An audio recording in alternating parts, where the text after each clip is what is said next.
कहते हैं ना, अंधाधुंध के राज में गधे पंजीरी खाए, वही वाला हाल हो गया है। बाइडेन एक के बाद एक ऐसी चीजें कर रहे हैं जो लग रहा है गर्त में ही ले जाकर छोड़ेगा। चाइना ने इजराइल को एक ऑफर दिया और इजराइल ने भारत को ऑफर दे दिया है। जानेंगे चाइना ने क्या किया है। तो वहीं इन सब के बीच में बांग्लादेश ने क्या अमेरिका से बदला लेना शुरू कर दिया है। जियोपॉलिटिक्स में बहुत कुछ चल रहा है, आइए जानते हैं इन खबरों को विस्तार से। बाइडेन के आने के बाद जियोपॉलिटिक्स में बहुत ज्यादा बदलाव देखने को मिला है। हालांकि इन बदलावों से बाइडेन को ही नुकसान हो रहा है। कभी कभी तो ऐसा लगता है कि आखिर कर क्यों रहे हैं, जिससे सामने वाले को अमेरिका का दुश्मन है उसे फायदा पर फायदा मिलता जा रहा है। और अब तो ऐसा कदम बढ़ा दिया है कि उसे वापस भी नहीं ले सकते हैं। यूक्रेन युद्ध शुरू होने के बाद अमेरिका और उसके सहयोगी देशों ने रूस के खिलाफ दर्जनों आर्थिक प्रतिबंध लगा दिए और इन दर्जनों आर्थिक प्रतिबंध में स्विफ्ट से निकाला जाना, डॉलर पर प्रतिबंध, बहुत सारे प्रतिबंध लग गए।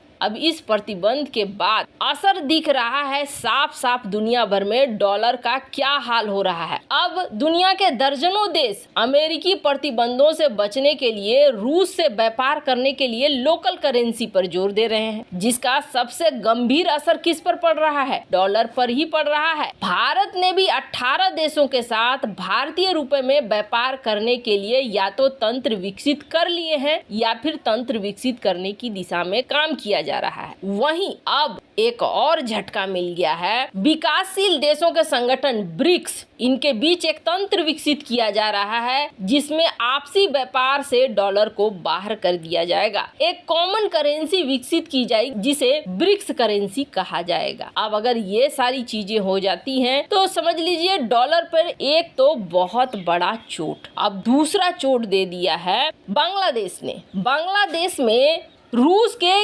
न्यूक्लियर प्लांट है और इसके लिए बांग्लादेश भुगतान करता है। रूस कहता है कि हम डॉलर में भुगतान ले नहीं सकते हैं। रूसी बैंकों के खिलाफ जो प्रतिबंध लगे हुए हैं, बांग्लादेश अमेरिकी डॉलर में भुगतान कर नहीं सकता है। तो फिर भुगतान करे तो करे किस में? रूस ने कहा कि रूबल में हमारा भुगतान कर दो, लेकिन कहा कि नहीं, रूबल में हम नहीं कर सकते हैं। तब रूस ने कहा और कोई करेंसी चुनो, उस करेंसी पर कर दो। तो आपको बता दे, बांग्लादेश ने युआन को विकल्प के तौर पर चुना है। बांग्लादेश और रूस के बीच जो समझौता हुआ है, इससे चीन की करेंसी की ताकत बढ़ेगी तो वहीं डॉलर को कमजोर करेगा ये भुगतान। आपको बता दें, बांग्लादेश चीन के एक बैंक के माध्यम से रूस के साथ भुगतान का समाधान करेगा। माना जा रहा है ढाका अपनी करेंसी चीन को देकर उससे चीन की करेंसी युआन खरीदेगा और फिर बांग्लादेश रूस उसे चीन के cross border inter bank payment system के माध्यम से धन देंगे। जिस तरीके से स्विफ्ट चलता था वैसे ही चाइना का सिप्स चलेगा और इसके हिसाब से यहाँ पर पैसे दिए लिए जाएंगे। अब इसमें सबसे बड़ा टेंशन हो रहा है अमेरिका को, क्योंकि अमेरिका को एक तरफ चाइना भी टेंशन दे रहा है डॉलर को लेकर, तो भारत भी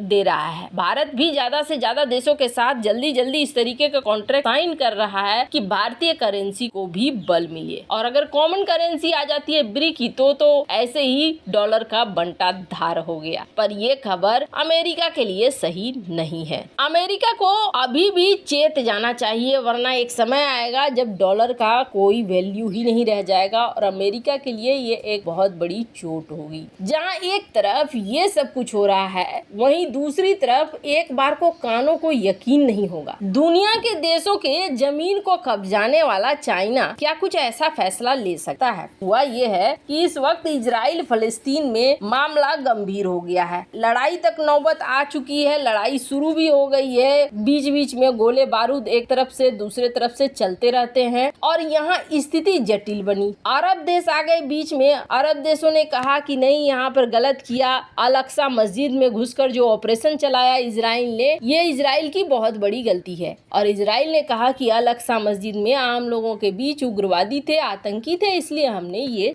चलाया। इन सब के बीच अचानक से चीन निकलता है और चीन पहुंच जाता है यूएनएससी। यूएनएससी में कहता है इमरजेंसी बैठक करो, ये मामला बहुत संगीन है, इस मामले पर अभी विचार होना चाहिए। चाइना के ऐसा कहने पर यूएनएससी में बैठक भी होती है। कथित तौर पर इस बैठक में चाइना ये दिखलाने की कोशिश करता है कि हम चाहते हैं इस क्षेत्र में शांति हो। वैसे कहा जा रहा है कि अरब देशों के तरफ चाइना खड़ा हो गया। अरब देशों के तरफ खड़ा होने के बाद चाइना अब एक नई कोशिश कर रहा है। जैसा कि दुनिया को चाइना ने चौंका दिया सऊदी अरब और ईरान के बीच दोस्ती करवा के, और ये खबर एकदम सनसनी की तरह फैली। एक ऐसे कट्टर दुश्मन जो कई दशकों से कट्टर दुश्मन है, उनमें दोस्ती भरी बातें हो रही हैं। हालांकि कब तक टिकेगा ये कहना मुश्किल है। फिलहाल सऊदी अरब और ईरान के दोस्ती के बीच चीन नाम कमा गया। अब चीन चाह रहा है खुद को पूरी दुनिया में शांति का मसीहा बना दे। इसलिए चीन ने ये कहा है कि इजराइल और फिलिस्तीन के बीच शांति वाली बातचीत करने में हम आपकी मदद करेंगे, मध्यस्थ बन सकते हैं। और सिर्फ इतना ही नहीं हुआ कि इन्होंने कोई बयान दे दिया, इन्होंने फोन मिलाया इजरायली विदेश मंत्री को, फिर फलस्तीनी